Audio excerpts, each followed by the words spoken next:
ടെസ്റ്റിസിലുള്ള അസുഖങ്ങളെ പറ്റി നമുക്ക് ഡിസ്കസ് ചെയ്യാം. ഒന്ന് മെയിൻലി എന്ന് പറഞ്ഞു കഴിഞ്ഞാൽ യങ്സ്റ്റേഴ്സിൽ കാണുന്ന ഇഷ്യൂസാണ് ഇൻഫെർട്ടിലിറ്റി. ഇൻഫെർട്ടിലിറ്റി എന്ന് പറഞ്ഞു കഴിഞ്ഞാൽ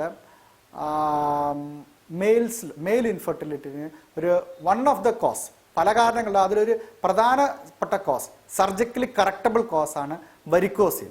വരിക്കോസിൽ എന്ന് പറഞ്ഞു കഴിഞ്ഞാൽ മണിയിലേക്കുള്ള രക്തോട്ടത്തിന് വീനസ് ഡയലറ്റേഷൻസ് കൊണ്ടുണ്ടാകുന്ന ഒരു അസുഖം കൊണ്ടാണ് വരിക്കോസിൽ എന്ന് പറയുന്നത്. അതിൻ്റെ ആ വരിക്കോസിൽ വരുമ്പോൾ രക്തം കെട്ടിക്കിടക്കുകയും മണിയിൽ ചൂട് കൂടുകയും ചെയ്യും.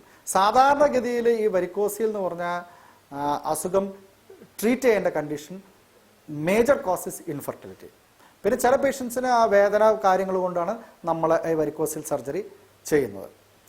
സാധാരണഗതിയിൽ ദൈവം നമുക്ക് ഈ മണി രണ്ടും ഈ ടെസ്റ്റിസ് രണ്ടും ശരീരത്തിൻ്റെ പുറമെയാണ് തന്നിരിക്കുന്നത്, ആനിമൽസിലായാലും ഹ്യൂമൻ ബീങ്സിലായാലും.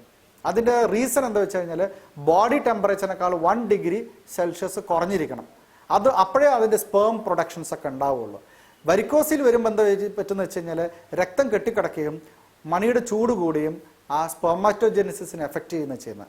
അത് ഈസി ആയിട്ട് നമുക്ക് ലാപ്രോസ്കോപ്പിയിലൂടെ പോയിട്ട് 3D ലാപ്രോസ്കോപ്പി ഉപയോഗിക്കാം.